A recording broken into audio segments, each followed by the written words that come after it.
بسم اللہ والحمد للہ والصلاة والسلام علی رسول اللہ اما بعد رب اشرح لی صدری ویسر لی امری واحلل عقدۃ من لسانی یفقہوا قولی واجعل لی وزیرا من اہلی اعوذ باللہ السمیع العلیم من الشیطان الرجیم بسم اللہ الرحمن الرحیم ان اللہ یدافع عن الذین آمنوا وقال جل وعلا والذین جاءوا من بعدهم یقولون ربنا اغفر لنا ولإخواننا الذین سبقونا بالایمان ولا تجعل في قلوبنا غلا للذین آمنوا ربنا انک رؤوف رحیم۔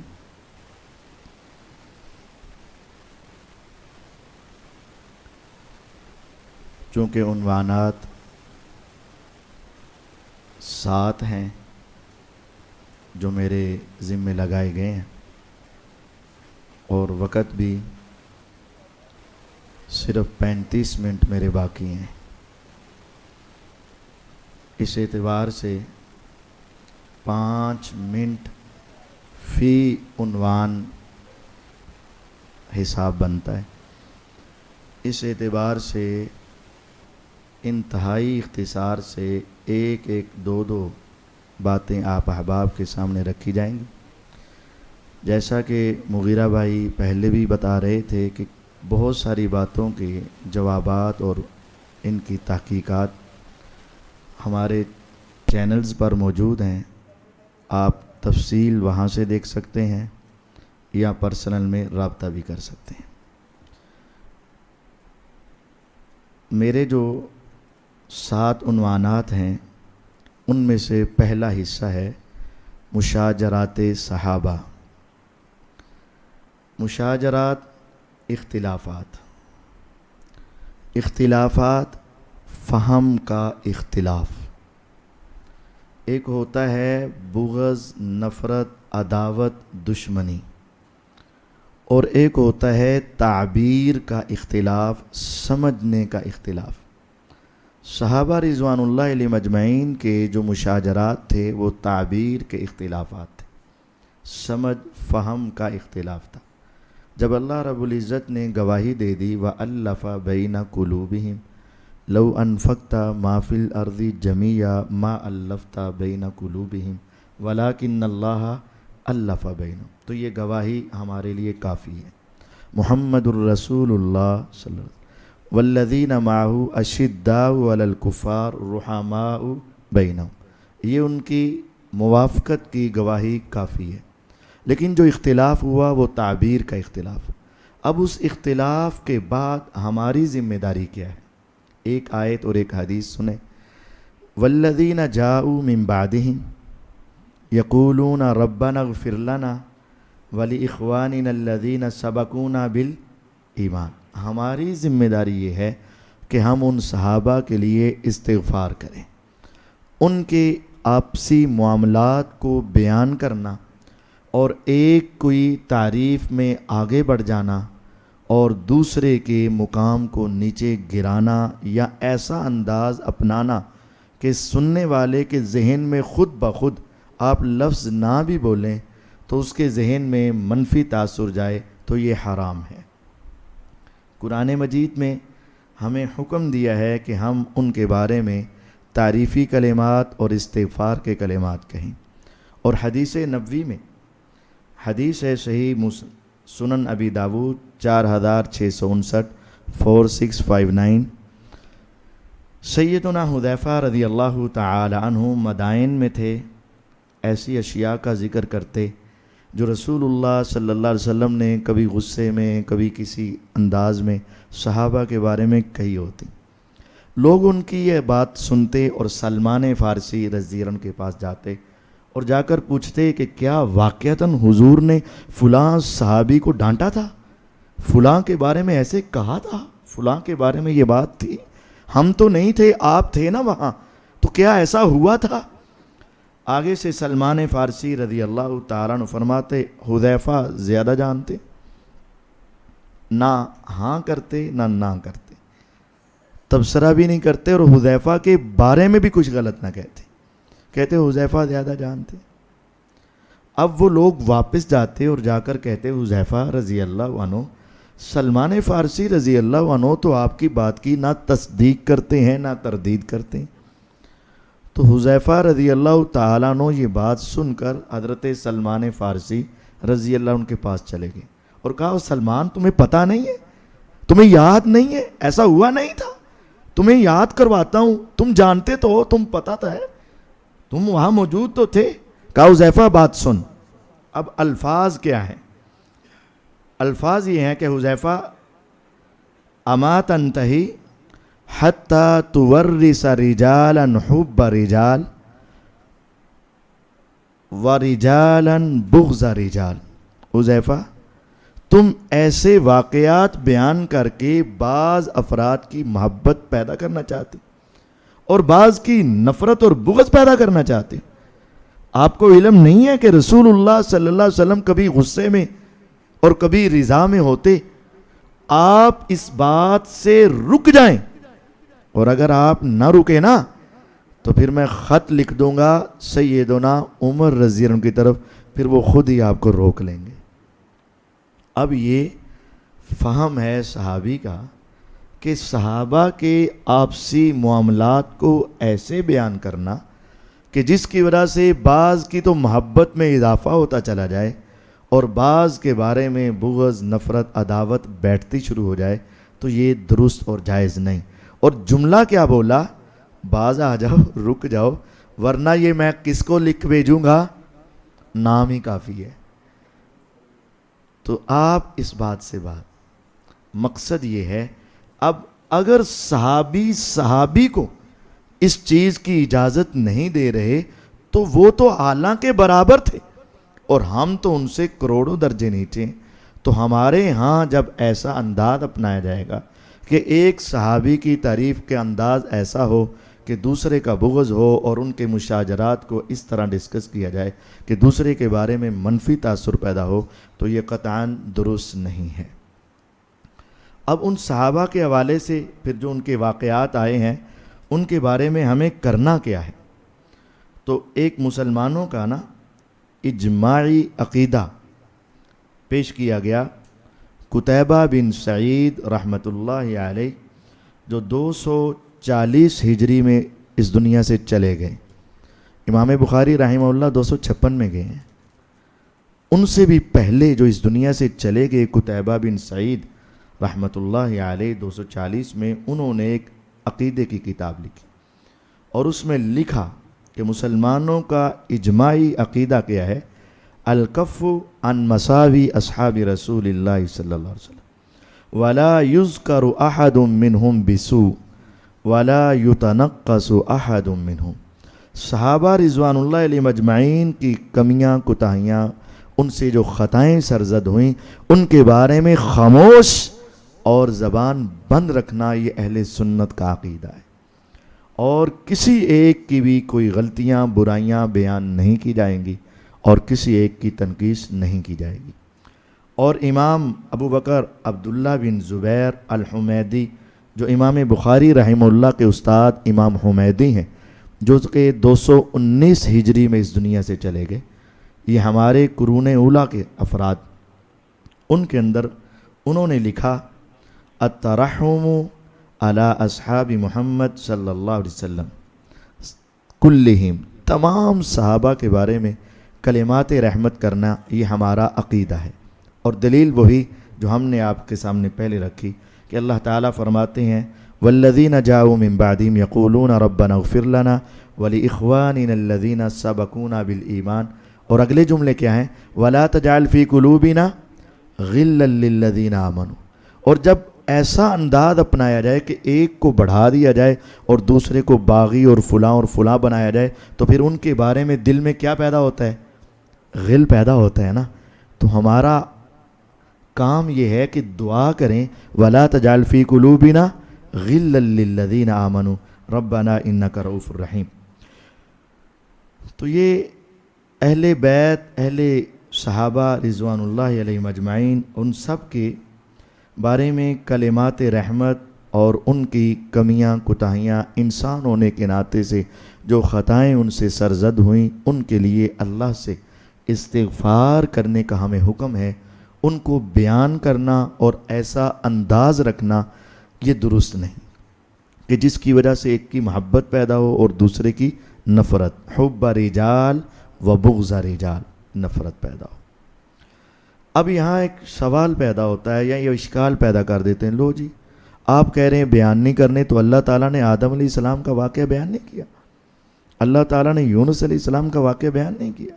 آپ کہتے ہیں کمی کوتاہی بیان نہیں کرنی، تو اللہ تعالیٰ نے بیان کی. تو اس کا سادہ جواب یہ ہے، اللہ رب العزت نے جہاں بیان کیا ادب آداب ان کے مقام کا بہت ہی خیال رکھا اور ایسا انداز اپنایا کہ آج تک کسی مسلمان کے دل میں سیدنا آدم علیہ السلام کے بارے میں کبھی بغض پیدا ہوا؟ سیدنا یونس علیہ السلام کے بارے میں کبھی منفی تاثر پیدا ہوا؟ نہیں ہوا. تعبیر، انداز، بیان ایسا ہو کہ آپ کمی کوتاہی کا تذکرہ کریں لیکن ساتھ ان کے درجات کا اور ان کے لیے استغفار کا الزام کریں اور ایسا انداز اپنائیں کہ جس کی وجہ سے وہاں ان کی توہین مقصود نہ ہو بلکہ مسئلہ سمجھانا مقصود ہو. ہمارے ہاں بھی بیان ہوتا ہے، عمر رضی اللہ تعالیٰ نے کہا کہ حج تمتع نہیں کیا جائے گا، تو عبداللہ بن عمر رضی اللہ عنہ کھڑے ہو گئے، کہا امر ابی ام امر رسول اللہ صلی اللہ علیہ وسلم ان یتبع، والد کی بات مانی جائے گی یا رسول اللہ کی بات مانی جائے گی؟ مفہوم یہ سمجھایا جاتا ہے کہ دین میں بات حجت کس کی ہے؟ محمد الرسول اللہ صلی اللہ علیہ وسلم کی، لیکن یہ تان اور طنز حضرت عمر رضی اللہ عنہ پر نہیں کیا جاتا. تو کمی کوتاہی خطا کا ذکر ہو سکتا ہے لیکن ایسا انداز ہو کہ ان کے سارے آداب ملحوظ خاطر ہوں اور ان میں سے کسی کے بارے میں منفی تاثر پیدا نہ ہو. لیکن جو ہمارے ہاں رواج بن گیا ہے اور انداز بن گیا ہے یہ قطعاً نامناسب ہے. دوسرا میرا جو حصہ ہے وہ ہے صحابہ کے اندر سے ثقیفہ بنی ساعدہ. یہ الفاظ کی ذرا تھوڑی سی تعبیر سمجھ لیں. ثقیفہ سین سے ہے، بعض افراد سا سے لکھتے ہیں، بعض افراد اس کو سعدہ کہتے ہیں جو کہ درست نہیں ہے. ثقیفہ بنی ساعدہ یہ ایک باغ ہے. نبی کریم صلی اللہ علیہ وسلم اس دنیا سے رخصت ہوئے، ان کی تجہیز و تکفین کا معاملہ جاری تھا.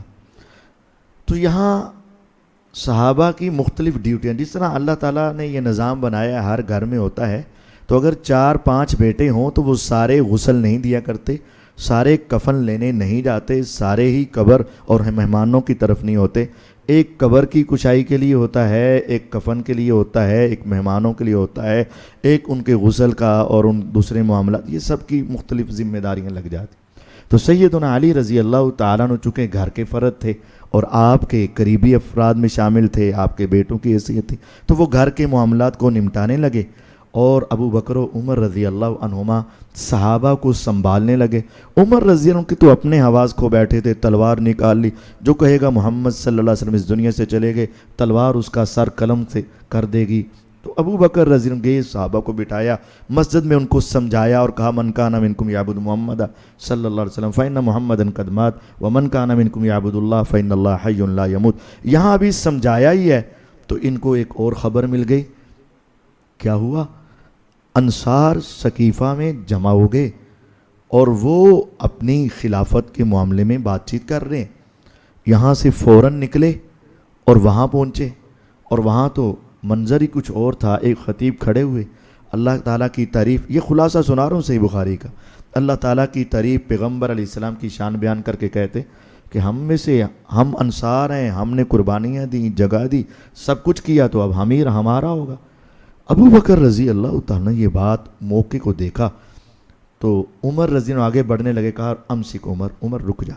آپ آگے بڑھے اور آپ نے آگے بڑھ کے لمبا سا خطبہ دیا. اس کا خلاصہ یہ ہے، آپ نے فرمایا اے سعد بن عبادہ رضی اللہ عنہ، انصار کے سردار، انصار کے سپہ سالار، کیا تم نے پیغمبر کی زبان سے یہ حدیث سنی ہے الائمۃ من قریش، امامت خلافت قریش میں؟ انہوں نے کہا جی ہاں سنی ہے. وہ حق گو تھے، سنی ہے. تو پھر یہ کیا چل رہا ہے؟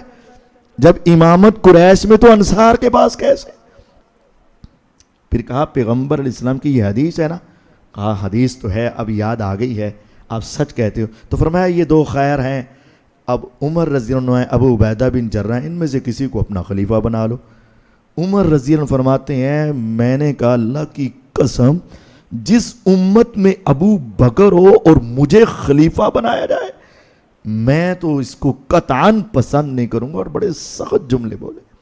پھر عمر رضی اللہ عنہ آگے بڑھے، ابو بکر کو کہا ابو بکر اپنا ہاتھ بڑھائیں، اور کہا میں تمہیں اپنا خلیفہ مانتا ہوں۔ جب ان کو دیکھا تو سارے لوگ اکٹھے ہوئے، اور انصار نے، مہاجرین نے، تمام مسلمانوں نے ابو بکر رضی اللہ عنہ کی بیعت کر لی۔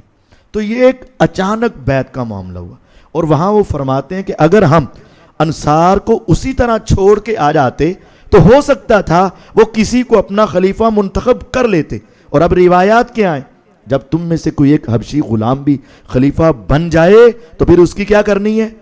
اگر ہم اطاعت کرتے تو حدیث کی مخالفت، الائمۃ من قریش، اگر نہیں کرتے تو اس حدیث کی مخالفت کہ حبشی غلام بھی بن جائے تو ہم نے موقع کے حالات کی مناسبت سے ایسا لازم سمجھا کہ ابھی خلیفہ منتخب ہونا چاہیے، ورنہ مسلمانوں میں اختلاف انتشار شروع ہو جائے گا۔ تو اب یہاں اعتراض کرنے والوں کو اعتراض کے اندر موقع مل گیا، لو جی پیغمبر علیہ السلام کی جسد اطہر میت مبارک ابھی پڑی ہوئی ہے، جن کو محبت تھی نا وہ تو غسل کفن کی طرف لگے رہے، اور جن کو لالچ تھی نا وہ تو جا کر خلافت بانٹتے رہے۔ ان کے لیے عرض ہے کہ آپ سارے سینیریو کو دیکھیں۔ اب اچانک ایک معاملہ ہوا، نہ یہ خلافت لینے گئے نہ یہ خلافت کا ارادہ رکھتے تھے، اچانک مسلمانوں کو سنبھالنے کا مسجد نبوی میں موقع آیا تو وہاں چلے گئے، سقیفہ میں سمجھانے کا موقع آیا تو وہاں چلے گئے، اچانک یہ فیصلہ ہو گیا، یہ سوچی سمجھی سقیم نہیں تھی۔ اور اس کا ویسے الزامی جواب تو آپ کے سامنے ہی ہے کہ کافی عرصہ ہو چکا ہے، 100 سے زیادہ دن ہو چکے ہیں، سپریم لیڈر صاحب فوت ہوئے ہیں اور ابھی ان کو دفن نہیں کیا گیا، اور ان کا بیٹا کیا بن گیا؟ میت تو ابھی ہے لیکن بیٹا تو بن گیا۔ اور یہاں یہ بھی اطلاعات ہیں کہ انہوں نے حالات کے پیش نظر جنازے میں بھی شرکت نہیں کرنی، جنازے سے بھی الگ ہو گئے، سپریم بھی بن گئے، سب کچھ بن گیا۔ اگر یہاں جائز ہے تو وہاں ناجائز کیوں ہے؟ اگر یہاں درست ہے تو وہاں غلط کیوں ہے؟ تو اصل بات یہ ہے کہ اچانک یہ سلسلہ پیش آیا جو کہ سوچی سمجھی سقیم نہیں تھی، اور پھر ہوا وہی جو پیغمبر علیہ الصلوۃ والسلام کہتے تھے، وَيَأْبَى اللَّهُ وَالْمُؤْمِنُونَ إِلَّا أَبَا بَكْرَ، آسمانوں پہ رب اور زمین پہ رب کو ماننے والے ابو بکر کے سوا کسی کو خلیفہ نہیں بنائیں گے، اور نہیں بنایا، ایسا ہی ہوا تھا۔ تو یہ سقیفہ بنی ساعدہ کی کچھ تفصیل آپ کے سامنے رکھی۔ تیسرا میرا حصہ ہے عید غدیر یا غدیر خم۔ غدیر خم کیا ہے؟ غدیر ایک چشمے کو کہتے ہیں یا جوہر کو کہتے ہیں، تالاب کو کہہ دیتے ہیں غدیر۔ نبی کریم صلی اللہ علیہ وسلم حجۃ الوداع سے واپس آ رہے تھے۔ آپ کے علم میں ہوگا کہ نبی کریم صلی اللہ علیہ وسلم مدینہ سے حج کرنے کے لیے گئے تو سیدنا علی رضی اللہ عنہ آپ کے ساتھ نہیں تھے، تو پھر کہاں تھے؟ وہ اس وقت یمن میں تھے۔ تو پھر کیا ہوا؟ وہ یمن سے ڈائریکٹ مکہ پہنچے، حضور مکہ سے اور مدینہ سے مکہ گئے، اور علی رضی اللہ عنہ یمن سے ڈائریکٹ مکہ پہنچے۔ محبت بڑی تھی ان کی آپس میں۔ آپ نے پوچھا علی تم نے کون سا تلبیہ کہا؟ حج قران کی نیت کی، تمتع کی، مفرد کی؟ کہا میں نے کہا تھا یا رب میری بھی وہی نیت ہے جو میرے نبی کی نیت ہے صلی اللہ علیہ وسلم۔ بڑی محبت تھی، بڑا پیار تھا۔ تو جب آپ واپس آ رہے تھے نا تو ایک صحابی نے علی رضی اللہ عنہ کی شکایت لگا دی، اے اللہ کے نبی صلی اللہ علیہ وسلم، علی رضی اللہ عنہ یمن کے گورنر بنے ہیں تو مال غنیمت میں تھوڑی سی ایسی چیز ہوئی ہے جو ہمیں ناگوار گزری ہے۔ انہوں نے شکایت لگا دی۔ نبی صلی اللہ علیہ وسلم سمجھ گئے کہ ان کو غلط فہمی، شکایت لگانے والے کو غلط فہمی ہوئی ہے، ایسا علی رضی اللہ عنہ غلط نہیں کر سکتے۔ تو آپ نے صحابہ کو جمع کر کے نا ان کو سمجھانا چاہا، تو سمجھانے میں کہا بات سنو میری، کیا الست اولی بالمؤمنین من انفسکم، کیا میں تم پر تمہاری جانوں سے زیادہ حق نہیں رکھتا؟ انہوں نے کہا کیوں نہیں؟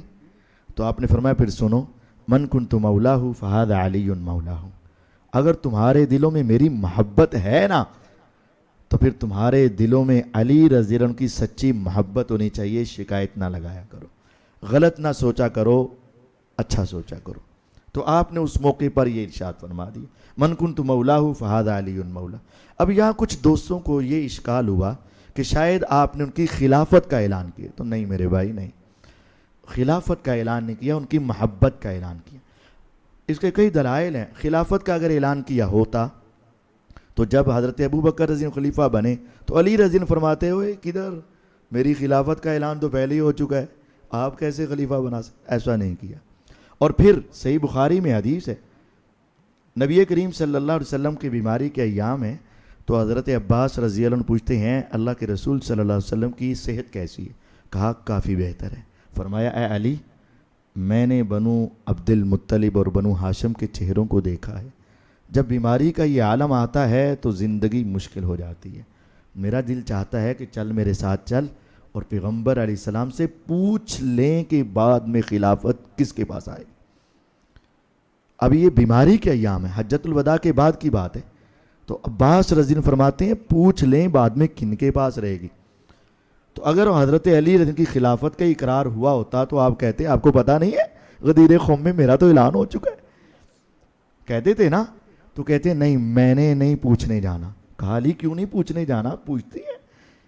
علی رضی اللہ عنہ کا جملہ جو ہے وہ ذرا قابل غور ہے. کہا اگر حضور نے آج انکار کر دیا تو پھر زندگی میں ہمیں نہیں ملے گی. اس کا مطلب وہ سمجھتے تھے کہ ابھی تک ہمارا نام طے نہیں. تو یہ غدیر خم کے موقع پر آپ کی خلافت کا اقرار. اچھا یہاں ایک ضمنی طور پر ایک بات بھی کرتا جاؤں. یہ حدیث تو ہے لیکن ہمارے دوستوں نے سمجھا کہ یہاں مولا کا لفظ آ گیا لہذا علی مولا کہنا جائز ہے, اور ہمارے اپنے ساتھیوں نے بھی مولا علی کہنا شروع کر دیا. تو یہ ایک غلط فہمی ہے میرے خیال کی. آپ نے اس کو اضافت کے ساتھ استعمال کیا ہے, من کنت مولا ہو. آپ تو طالب علم ہیں, سمجھتے ہیں کہ اضافت کے ساتھ جو جملہ ہے وہ بغیر اضافت کے درست نہیں ہے. من کنت مولا ہو فہذا علی مولا ہو. پہلا یہ ہے کہ حضور نے اپنے لیے پہلے, جس کا میں دوست اس کے علی دوست. تو پہلے آپ نے جملہ کس کے لیے بولا, اپنے لیے, بعد میں حضرت علی کے لیے. تو ذرا سچ سے بتائیے گا آپ نے حضرت علی کے لیے زیادہ سنا ہے کہ نبی کے لیے زیادہ سنا ہے؟ کیوں؟ ہمسایہ چونکہ بولتا ہے نا تو ہم بھی بولتے. تو یہ بات سمجھے. اگر ہم حدیث کو سمجھ کر مان رہے ہوتے تو پھر پہلے حضور کے ساتھ لگاتے نا اور بعد میں حضرت علی کے ساتھ. اصل میں ہمسائے کو دیکھا, سنی سنائی بات آگے چلا دی تم نے. اور کیا نبی صلی اللہ علیہ وسلم نے یہ بات صرف حضرت علی کے لیے بولی ہے؟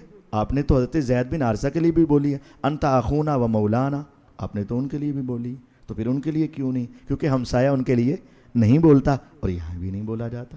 تیسری بات یہ ہے کہ دیکھیں یہ حدیث لاکھوں علماء و محدثین سنتے سناتے آئے, پڑھتے پڑھاتے آئے.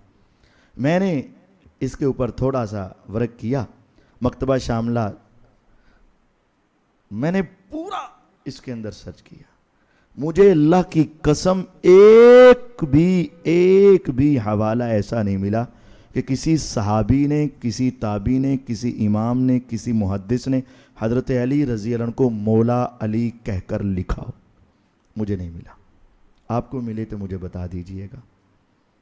کیوں نہیں لکھا؟ کیونکہ عربی جانتے تھے, وہ ان کو عربی پتا تھی. اب ذرا گرامر کے اعتبار سے ترجمہ کر کے دیکھیں. مولا کا معنی دوست بھی کر لیں تو مولا علی اضافت ہوگی کس کی طرف؟ علی کی طرف. مولا علی جن, علی کا دوست. کون؟ علی کا دوست کون؟ یہ تو بات. تو علی مولا, علی دوست کس کا؟ یہ جملہ تو پورا ہوا ہی نہیں ہے. علی دوست ہیں کس کے؟ اگر آپ کہیں گے نا مولانا علی جن, ہمارے دوست ہیں علی, بات پوری ہو جائے گی. صرف علی مولا, مولا علی نہیں بلکہ کیا ہے؟ مولانا علی جن, مولا ہو ہے. بہرحال ایک ضمنی بات تھی. اکیلا علی مولا, مولا علی درست نہیں ہے. اور یہ بات بھی یاد رہیں, آخری بات معذرت کے ساتھ, یہ کیونکہ عقیدے کا بھی مسئلہ بن جاتا ہے. اللہ تعالیٰ نے فرمایا یا ایھا الذین آمنوا لا تقولوا راعنا, اے ایمان والو تم رائنا نہ کہو. مومن رائنا لفظ نہ بولیں. کیوں؟ کیونکہ منافق اور یہودی غلط بولتے ہیں. منافق اور, تو غلط تو یہودی بولتے تو بولتے رہے، منافق بولتے، ہم تو نہیں نا غلط بولتے. صحابہ اس لفظ کو غلط، تو اللہ تعالیٰ نے یہودیوں عیسائیوں کو نہیں روکا، کس کو روکا؟ مسلمانوں کو. وہ غلط بولتے ہیں، تم صحیح بولتے ہو، لیکن تمہاری ان سے مشابہت ہوتی ہے. اہل ایمان تم نے یہ صحیح لفظ بھی نہیں بولنا. وہ علی مولا بول کے مشکل کشا کا معنی لیتے ہیں، تو اے ایمان والو اگر درست بھی ہوتا تو تم نے نہیں بولنا تاکہ تمہاری مشابہت نہ ہو جائے. اس نکتے کو سمجھ لیجیے. میرا آگے چوتھا جو عنوان ہے وہ ہے فدق. فدق کیا ہے؟ ایک باغ ہے، اس کو عموماً فدق بولا جاتا ہے جو کہ درست نہیں ہے. فدق ہے، فدق نہیں ہے. فدق ایک باغ تھا. نبی کریم صلی اللہ علیہ وسلم کو اللہ رب العزت نے خیبر کے موقع پر بہت ساری مال و دولت، غنیمتیں اور مال فے دیا. ایک ہوتا ہے مال غنیمت، جہاد کیا، دشمن بھاگا، مال آیا، یہ غنیمت ہے. 5واں حصہ اللہ اس کے رسول کا، باقی سارا مجاہدین کا غنیمت. جہاد کے لیے گئے، لڑائی نہیں ہوئی، ویسے ہی کافر بھاگ گیا، صلح کے لیے تیار ہوا، وہاں سے مال آیا، مال فے ہے. یہ تقسیم نہیں ہوگا. مال غنیمت 5واں حصہ اللہ اس کے رسول کا بیت المال میں، باقی سارا مجاہدین میں. جو مال فے بغیر جنگ کے آئے وہ تقسیم نہیں ہوگا. تو پھر کیا ہوگا؟